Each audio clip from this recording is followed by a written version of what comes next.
don't know if you want to like start and talk a little bit about yourself and your writing process or the book or whatever you want to do, and then. I feel like writing processes are very boring. I basically stare at a laptop all day. It's not very exciting. I'm at actually a writing retreat right now. I'm not at home, and I'm staying with 3 other authors in a former brothel. So that's exciting. See, so writing is exciting. Well, it's exciting when you pair up like this, and that's great. But in general, it's me in an office sort of talking to myself, which is less exciting. Fair enough. So what is exciting then?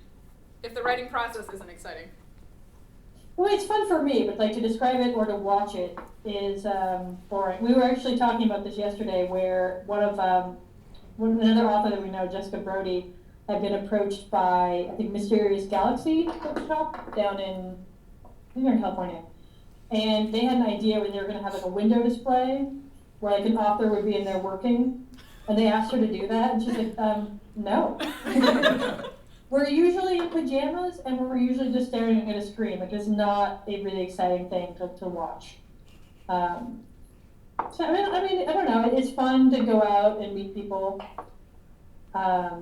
It's fun to see it come together. There's always a point in every manuscript where you sort of think that this is the time where you're just not going to do it. But, no, I mean, there's a lot of things I enjoy about it in general. Making stuff up is fun. Yeah.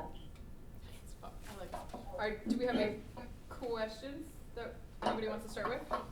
Well, I have a question. How do you do research for something like this book? How do you learn about these things, or do you just make it up? Well, there's some things that I make up. There are things, like before I started doing the Necromancer books, I did a lot of research. So I have a lot of really nerdy mythology books. And I still sort of collect them. I have a decent shelf of things like that. I have baby book names for when I'm trying to pick characters' names. Because after a while, they start to just kind of reach. Because I don't like to name characters after people that I know. Because then I have weird connections, and so I have to kind of constantly grab the book and look up other names. So there's sort of like the beforehand, I think, research. Like the book that's coming out in September is set in Maine. So I haven't been to Maine in a long time. So I had to keep calling up my brother, who's lived there since he was 18, and asking him all kinds of annoying questions. Like, how do you say this? Okay, it's spring. What happens in spring there? Like, what is spring like? And just all these really things that people live in places and don't really think about. So there's that kind of beforehand stuff. Like for the Blackthorn Pack, I study a lot of Celtic mythology. I read a lot about necromancy, so a lot about voodoo and those kinds of things, until I kind of figured out what I wanted to take from like the canon and what I wanted to make up to make the story make more sense. And then there's stuff you kind of do on the fly that you don't really expect, things that pop up. Like for book 2, I had to look up, I had a character that had died and was in an above ground crypt. And he'd been in there for a while, so I had to look up and see how long it took a body that has not been embalmed to decompose. I have really creepy Google searches, and I'm pretty sure I'm on a government list at this point. Like yesterday, I had to look up to how hot the flames have to be to cremate a body. Again, very creepy. So I was reading all these websites on how crematoriums work, and it's very gross. So these are the things I learned for you guys. The knowledge that really will never do me any good elsewhere. So it's a combination. And then some things you really just make up. For book 2, for Necromancer in the Stone, we have that character Taco, who's a pygmy chupacabra. And because I think it's newer mythology, there's not a lot. I mean, there's a lot of information on them, but they vary wildly, and so you're free to kind of make up whatever you want when it comes to that. Like, people can't really get updated. But my editor emailed me, and she's like, I hate to admit this, but I just spent 20 minutes looking up chupacabras on the internet to see if you got the coloration and stuff right, and then I realized, wait, she made it up. She was really embarrassed. But I thought it was funny, because usually that's me doing that kind of stuff. And so, yeah, it's sort of a weird process. It's kind of constant depending on where the chapters go and what you have to learn for each thing. Thank you. Questions? I feel like you just sort of answered my question. I wanted to know, having seen the tweet about the body of the cremation, I just wanted to know, like, the weirdest thing that you've had to, like, find yourself look up. So those are two of them. That's not all of it. Like there was, to add to the government watch list thing, let's see, I had to look up what is the best way to blow up a car. Whether or not you can still trace cell phones if you've removed the SIM chip, like those sorts of things. Let's see, what else have I looked up? For the new one, I was watching some stuff kind of on, there's a documentary, I can't remember what it's called, that this guy did in the UK where he tried to see with all the things that watch us, like all the stuff on your computer, all the information you fill out, how easy it would be to disappear and then hide for, I think, 6 months or something. And so, kind of like how all the information that Amazon compiles on you and all these things, which is really creepy. He lived in London too, they have like tons of cameras and things. And so, I had a character that had to kind of go on the run, and so I watched it to see how difficult that would be now with everything. It was really creepy. It's a different kind of creepy to watch that, because that I know is real, as opposed to the stuff I usually look up. And then you have really mundane searches, like geography-based ones, or we had a back and forth discussion on whether or not I could use the word rubber band when I was referring to hair elastics, which I thought was ridiculous. I've always called them rubber bands. I didn't think this was going to be a thing, but there was like a three-way argument between me, my editor, and the copy editor about what was proper. And I wouldn't use hair elastics because I think that's weird. I don't think anyone calls them that. And so it got really just too involved. And these are the sorts of things you do when you write books. So you have an argument about stupid things like hair elastics. The real question is, what did you decide about the hair elastics? Yeah. We varied it a little. I wouldn't use hair elastics, but we used ponytail holder, hairband, and like something else. But it was just, again, I don't usually argue with my editor very often. We're on sort of the same level most of the time. It was kind of just this weird, stupid thing. It's like, no one calls them that. No one I have ever met calls them. There must be someone that does, because that's what they're called in like the supermarket, but no one I know does. Questions? Thoughts? I have a question. I know when I'm reading and like something huge happens, I completely geek out. I freak out, I yell, I like toss the book all over the place. My roommates think I'm crazy or I'm being attacked or something. I don't know what it is. Do you like freak out like that when you're actually like writing? No. I mean, I've started laughing to myself, because sometimes when I'm writing, I'm really tired. Like if I'm on a deadline, I've been working for a long time, and I'll throw in something that I think is really funny. And if I'm working with people, I'll just start cackling to myself over something ridiculous. Like there was, I think in book 2, when I got to the scene with the Thunder Gnome, and I'd written some of it, and I turned to my friend, and I said, so I'm writing this scene, and I was like, it's the Thunder Gnomes, and like there's all these gnomes that are fighting each other, and everything is ridiculous, and I said, it just hit me that this is my job, and I started laughing. And so there's a lot of that, every once in a while, like, this is my job to talk about pygmy chupacabras and how to blow up cars, and so I laugh over that stuff, and then every once in a while, if I'm writing something really sad, I'll get a little misty, but like if a character dies, or you have to do something terrible to a couple. Like, have you guys all read the second book yet? No, only like 4 of us have. So.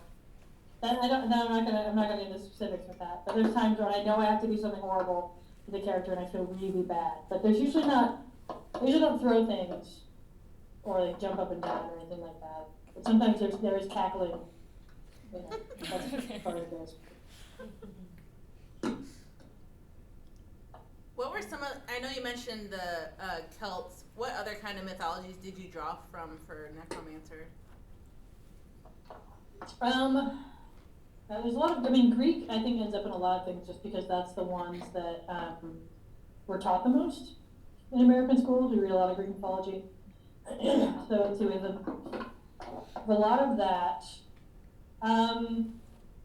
I'll read, it doesn't all make it in there, but I'll read native mythology. Seattle has a lot of and Washington State in general, specifically the Western Washington, we have a lot of different tribes, Native American tribes, and so I'll look into that on occasion. Like when I was pulling for stuff from for the Bigfoot type character, a lot of that mythology goes back to Native American myth stuff, and so I kind of wanted to see how they took it.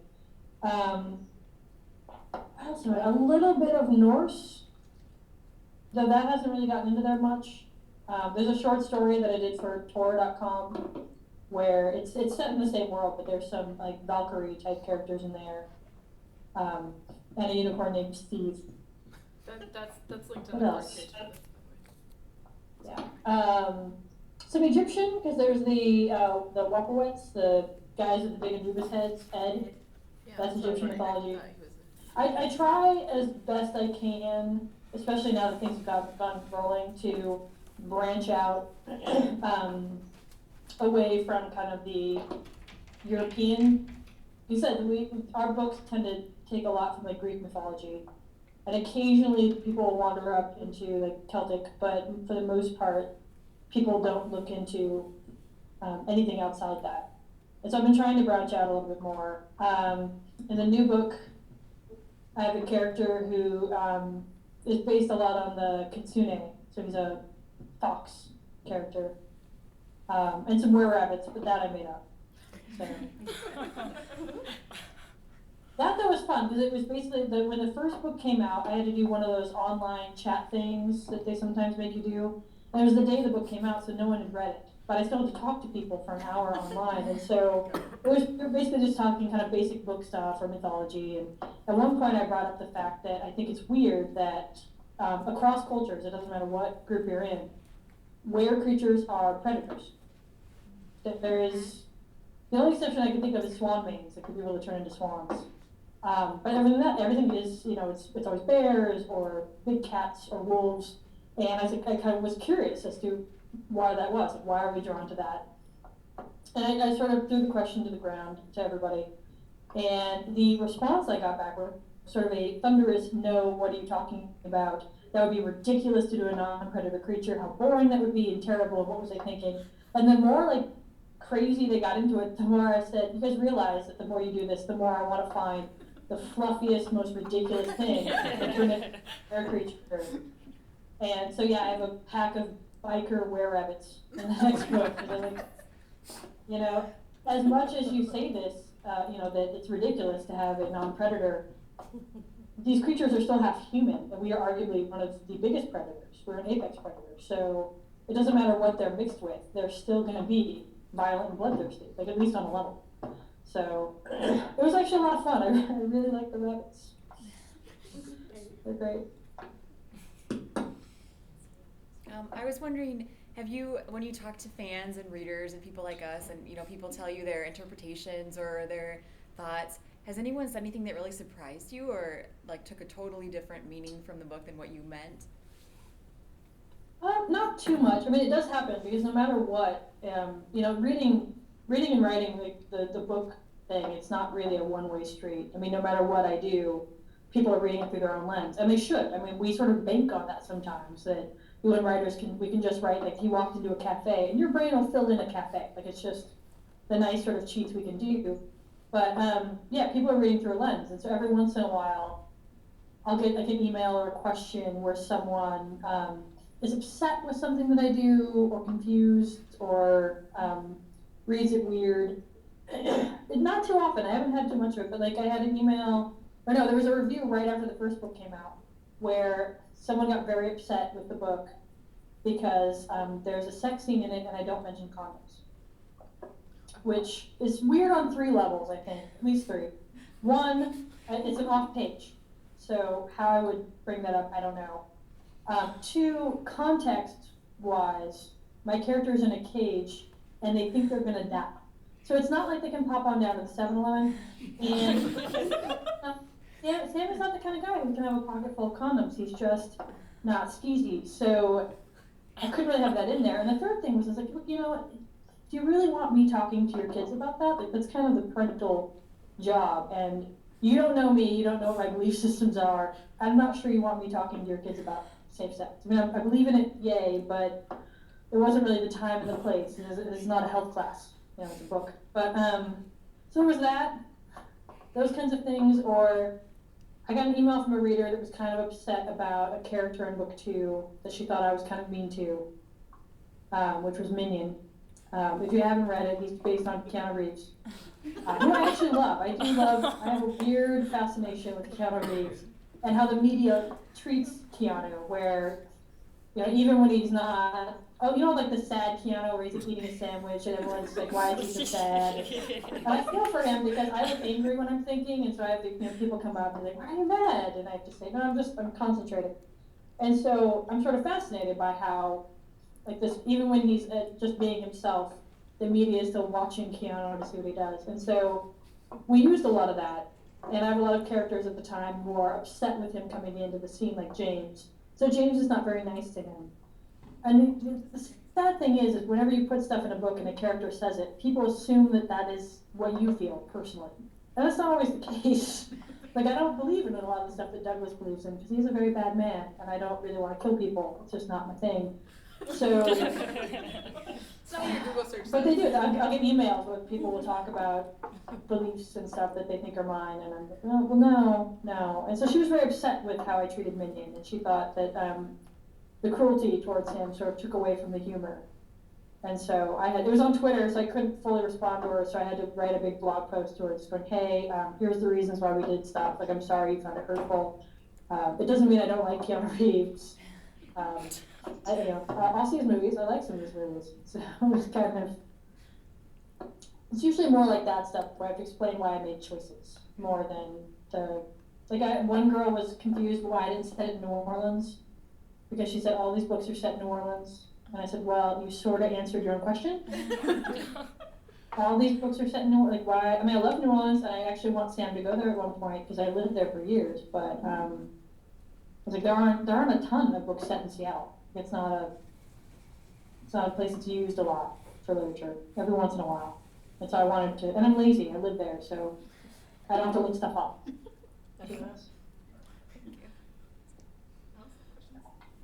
Sam isn't your typical YA age. He's in college or dropped out of college. Why did you make him this age instead of, say, like 16, 17, working at a fast food restaurant? So Sam was actually older originally. He was going to be just a few years older, and then when we were writing drafts, they had me age him down a little bit. I think partially because of, it's not really that sad for a 16-year-old to be working fast food. Most of us have done it at that age, and it's terrible, and it's why we go to college. But it's really sad, though, when you have those friends that you know have potential, but they haven't quite gotten past that point, and that's what Sam was at. And just some of the stuff that I wanted to happen to him later would have been sort of, I don't know, difficult to handle with a 16-year-old and kind of questionable. My characters tend to be a little bit older, I think. I don't know why. Actually, I take that back, because the new one, she's like 17. So I'm getting there. I'm starting to get a little bit younger. But for the most part, it's just such an odd age. Like, you're at that age where you're not a kid anymore, and you're not in high school, but there's that gap that people don't really prepare you for, where you're like, okay, well, you're supposed to know what you're doing, and you're supposed to be a grown-up. But even if your parents have done their best to prepare you, you're sort of flung out suddenly into this world, and you have issues navigating it. Like, people get really lost in those couple of years between kind of getting their bearings. And so to me, that's sort of a fascinating time, because that's when a lot of us sort of shape our lives and make the choices that will kind of, take us where we need to go. And so I think it's a lot of fun to play with that age range. But mostly it was because I didn't want him doing like kind of things that would be sketchy for a 16-year-old to do. It also kind of solves the problem of, one thing with writing for teens is you have to kind of remove the parent. Because if you have a parent that comes in and fixes all the problems, then what's the kid going to do? And so having him be 19 and living on his own kind of easily solved that problem. So he can still have mom issues, but not have to just be in her house all the time. So. I have another one. What's the weirdest, like, response or even, like, the weirdest request that you've ever, like, gotten about one of your books? weirdest response. I've had a couple of adults, not teens, mind you, but adults tell me they had to stop reading because the book gave them nightmares. Never had a teen say that to me, but I've had a few adults apologize and go like, I had to put it down. And I said, don't apologize, because that's great. 'Cause that means I got to you. But, no, every once in a while, someone wants me to write them in, and I tell them no, because I do terrible things to my characters. I'm like, I don't do that. I don't write people in. I don't get a lot of weird requests. I occasionally get requests for people that want to see characters more, or want me to follow up on some things. Sometimes people ask me why I didn't write the book about Brooke or one of the other characters. No, I usually get some more. I've had some weird fan interaction, but I think we all get that. We had they usually put me on like the Fierce Reads tour. It's what my publisher does, where they gather up like a handful of Macmillan authors and send us out together. And the first one we did together, there was a lady in the audience who didn't know anything about any of us, or young adult actually, really. I think she just goes to every reading they have there. And she kept calling me Bird Girl because I had a bird on my cover, and like that was all she needed to know about me. And she kept asking weird questions, like, I heard that all the publishers are owned by the Germans. Are you owned by the Germans? And of course, we don't know. So we had to help us and go, I don't know, are we owned by the Germans? Actually, yes, we are owned by Holt. It's like Holt Springer or something. It's a German company. And I was like, oh, that's good to know. Yeah, we're owned by the Germans. Yeah, that's usually the weirdness. Like, most of the people that ask for things, it's usually like write faster. You don't get a lot of weird requests. I get some weird mail where it's like some kids where you can tell that they're not having the best time of their lives. They're kind of in a rough patch. And for whatever reason, talking to strangers is a little bit easier than talking to people in their own lives. And so occasionally I'll get letters that really should go to a counselor. But other than that, I think because I do funny stuff, people just kind of let me do what I want. I don't know. I don't get a lot of weird requests. Do you find it easier to write the funny parts of the book or the more serious Douglas parts? So funny thing about Douglas, I love writing funny. Like, funny is what I'm drawn to. It's just, I think, more entertaining for me. But the passages I always had to edit less were Douglas's chapters. I would write them, and then we might do like a really light edit, and then like copy editing. But his tended to stay as is, which is really creepy to know that the things you write easiest are sociopathic characters. It's not certainty that you can do that. And so on one hand, it was nice because I didn't have to edit him to death. But on the other hand, I was a little freaked out that that seemed to come to me quite easily. That really just not right in the head, violent character. Sam sometimes would be difficult because Sam is a lot nicer than I am, and I tend to underreact to things. Like, I've had such a crazy childhood and everything that it takes a lot to really, I think, get an emotional reaction from me. I just sort of usually shrug and move on. And so there were a couple times when my agent or my editor would have to stop it and go like, your character's not really reacting in a natural way. They're sort of underreacting, or Sam wouldn't really say this if he's nicer. And so we'd have to change some of his stuff. It's been easier to write the new character we're doing, Ava, because Ava is really, she's really sarcastic and again, not as nice. And so when I first turned it in to my agent, I said, this has actually been really fun to write like this different character. And he's like, yeah, it must be a lot easier for you. I was like, thanks, buddy. That's kind of rude, and she's a little sarcastic, and it's just got to be like more your wheelhouse. Like, thanks. That's a really nice thing for you to say to me. But yeah, so you run into unexpected things like that, where especially with my editors now, they've been working with like Sam and Ramon and those characters for so long, and occasionally they'll step in and go, yeah, they wouldn't say that. Like, that doesn't sound like that. Which is funny, because technically whatever I decide they say is what they say, because it's my book. But they're usually right. It's a piece of dialogue that's not going into the right mouth.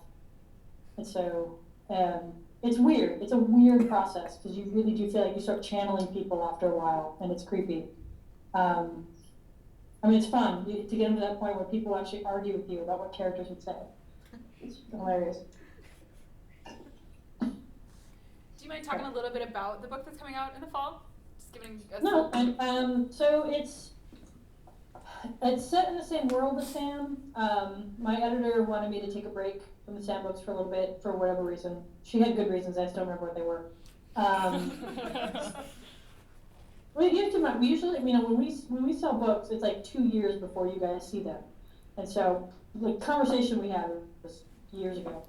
And so I kind of pitched a couple of things to her, and she wanted to go with this one where it's same world as Sam, but it's East Coast, small village. It's all first person, which was a little difficult for me. And it's following a character named Ava, who is like 17, and she's a firebug, so she can start fires with her mind. And she's forced to be an assassin for a mob-style family. It doesn't sound funny. I promise. It's still like humor-based horror stuff. What I would like to do eventually, like we have 2 books with Ava, and then I would like to get it so that her and Sam meet up. But we haven't gotten there yet. I'm working on book 2 right now. And they told me I can't bring Sam in yet, but I've tried to bring in a couple little characters. I don't know if they'll stay. I mean, edits are far off, but right now, Ashley's in a scene, and I finally got to bring in June, who keeps getting cut from the other books. Like, she's been in both books, and she gets cut every time. You never see her. She just, I don't know. It just seems to be her thing. She gets cut. So I don't know if they'll be there by the time the book is done, but what else is in that book? The bad guy is a vampire, but they're not pretty, they're not nice. Well, they're pretty, but they're not nice. They're mean, evil, really old school vampires in the sense that they're just kind of crazy and vicious. What else? I'm not very good at the summary thing. Fair enough, fair enough. No, I went on tour with Marissa Meyer, who was excellent at the summary. Like, she's great at the sum up. And so I think after our 3rd day together, I was, hey, can you just sum up my book for me? Seriously? This is not my strength. Like, I'm not good at it. It's okay. That was more than I was expecting. So, any other questions, ideas, thoughts, comments? I mean, I kind of want to fangirl about Ashley because I just found her character really entertaining and kind of a breath of fresh air. Like, she's very funny and sarcastic, but you get to play with the fact that, she looks like she's like 10. So it seems disconcerting for a lot of what comes out of her mouth to come out of her mouth. But because she is, she's been around a while, she's seen it, but it's so funny to see that. Ashley is a lot of fun. She's fun. She was one of those characters that she started off in a short story. So I went to school, because I have a master's in fiction. And when you're doing that, you have to write a lot of short stories. And so I wrote this one called Death and Waffles, which I think Macmillan still has on their website, which is where Ashley came from. And it was a short story that came out of this. Every once in a while I'll just have like a line or something pop into my head. And there was this image of Death wearing saddle shoes, like walking into a diner. And so that's where Ashley came from. And she just very much always had this personality where she has a weird obsession with Pac-Man and waffles for some reason, and all these things. And so at the same time I was writing the short story, I was working on the first draft of Hold Me Closer, because that was my thesis to graduate. And she was just one of those characters that wandered in. Like, she was in the short story, and I was like, well, I like her a lot, and I want to take her into this. And so her part just keeps sort of growing and growing because she is so much fun, and because she's a very good side character to have, because she's an instigator. She'll poke, she'll push people, and she'll get people to do things. And so that's always, I think, fun to have. And yeah, like, she's visually kind of funny. It's just weird to have this character that pops in and looks like she's 10 years old and says really strange things and is often, for whatever reason, dressed like a Catholic schoolgirl, even though she never went to Catholic school. So yeah, I don't know. She's just so much fun that I keep bringing her back into things. I don't know why.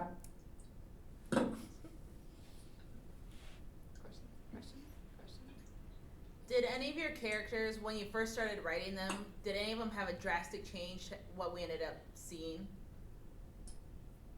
Yes, definitely. I mean, first drafts are all terrible. Like, that's what they're supposed to do. A first draft, the entire purpose of a first draft of a book is to suck.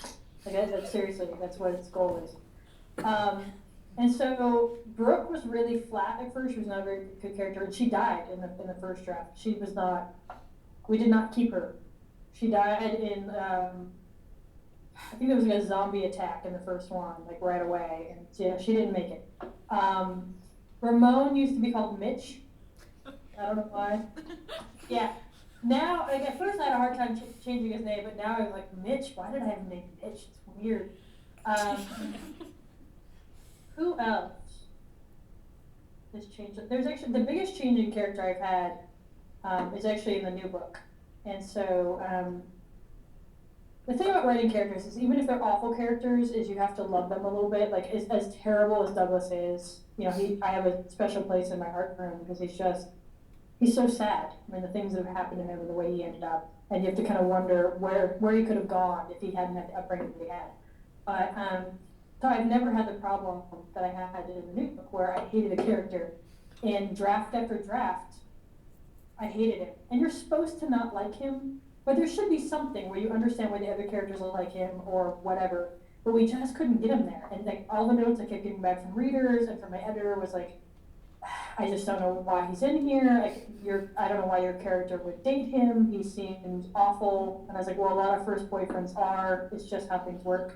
But we just couldn't get him to that point where we liked him. And so I finally got notes from a friend where I went through and made changes and changed his name. And then he finally hit that spot where he was still a terrible human being. He's not a good guy. But you feel some sympathy for him. And so, yeah, from first draft where he is now, drastic changes. Usually it's little stuff. Characters grow as they build. James has become a very complicated character.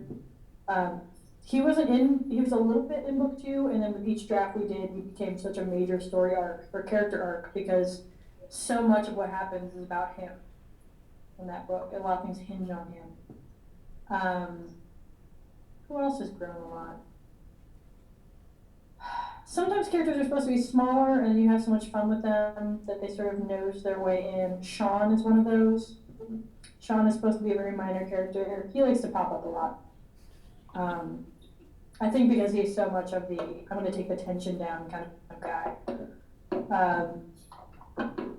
Who else? I want to work Gary back in. He's also a book 2 character, so you haven't read it, you're not going to know who he is. But Sexy Gary, I had so much fun with Sexy Gary that I made bookmarks of him.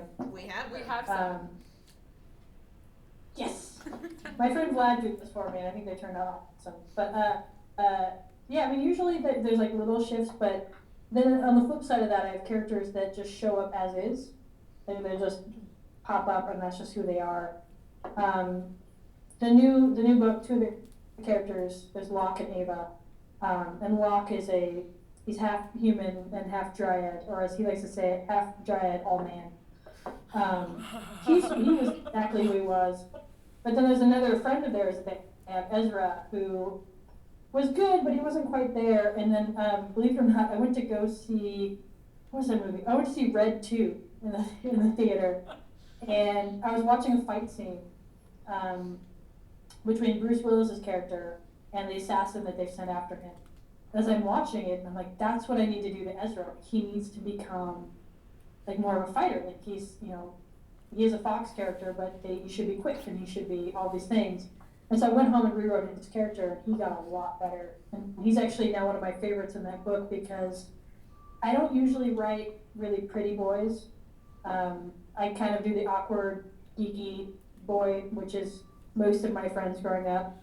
And I definitely don't do the really pretty boy love interest because I feel like there's enough of that. And I'm not as interested in it. Ezra is just gorgeous. He's stunning. And it's hilarious to me because he's not a love interest. Like there's nothing there between him and my female lead. They're just friends. But it's so much fun to write this guy who's just ridiculously gorgeous and knows it. And just flaunts it everywhere and is very vocal about it. Just very strutty peacock stuff. And I wasn't expecting how much fun he was going to be. But yeah, like I'm really glad that his character evolved because some of the scenes that he's in are my favorite, I think. I feel like that might not be a bad segue. We do have the bookmarks here, and we do have the book that you signed for us to give away. So everybody sitting around this table has a number. So would you mind picking a number between, what did we say, 1 and 12? Diana? Yes. If you want to pick a number between 1 and 12, we'll give away the book. How about 8? Me, Monica. Book to Monica. All right, and then I'm gonna have you pick one more because we do have an I Heart Sexy Gary sticker still that we need to give away. So I feel like you need to pick another number for that one. How about 3? Oh, wait, no, I already have one. Diane already has a sticker. Try again. Sorry. How about 6? The solo boy. Solo boy.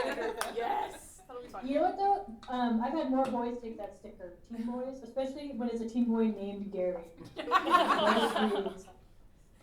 Hopefully, we've been designing some new stickers and book plates around the Taco character, and so hopefully those will come out soon. If you remind me, I'll send you some when they actually. We're trying to find a printer for the book plates, which you wouldn't think would be that difficult to find, but apparently we're having some problems. But for all the book stuff that we do, I make it myself. Like the publisher doesn't do that for me, so it's all stuff I have to wrangle.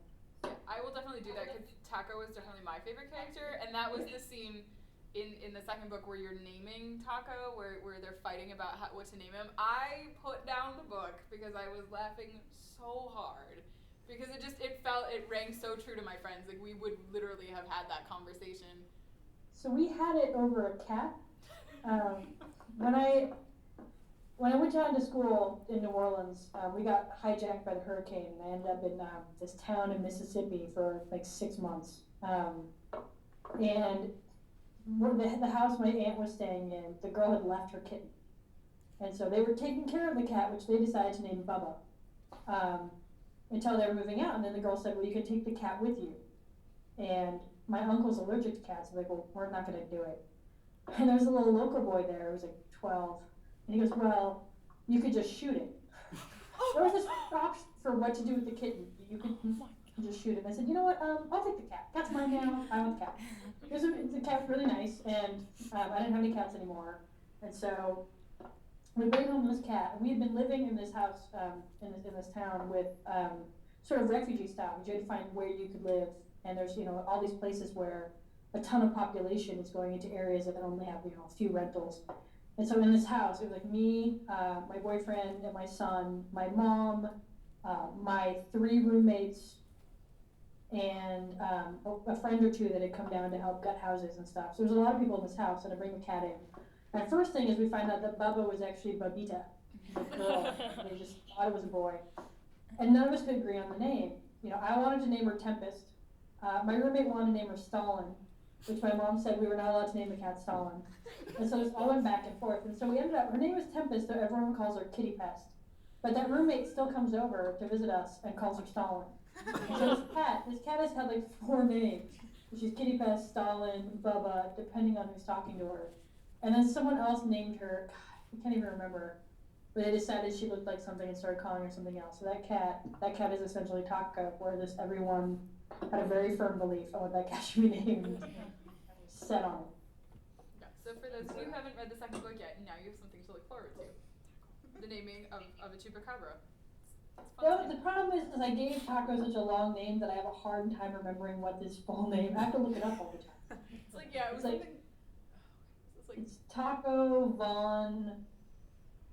God. Something of something else, because there was the fight about the fact that Von and of mean the same thing.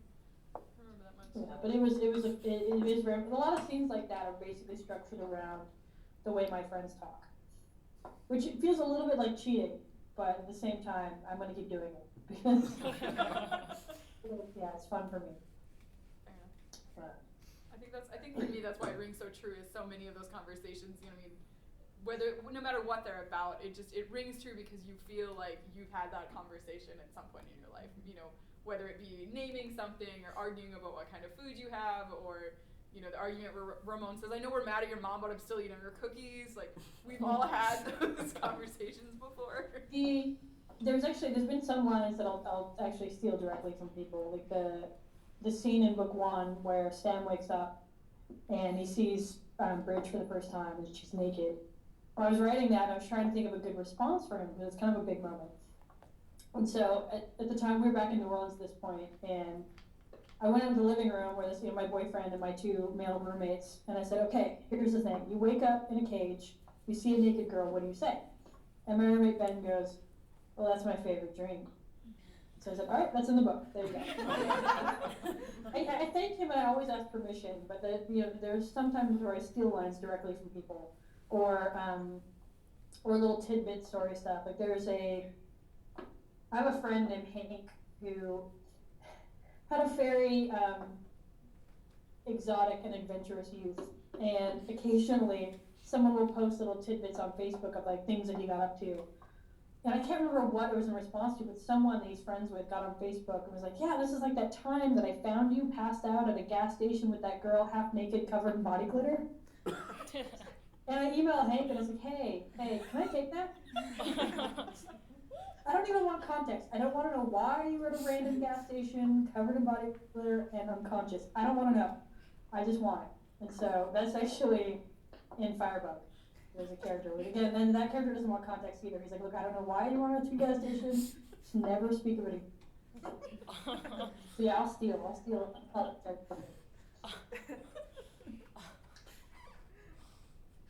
don't know how anyone follows I have weird friends. I do, and it works in my favor a lot.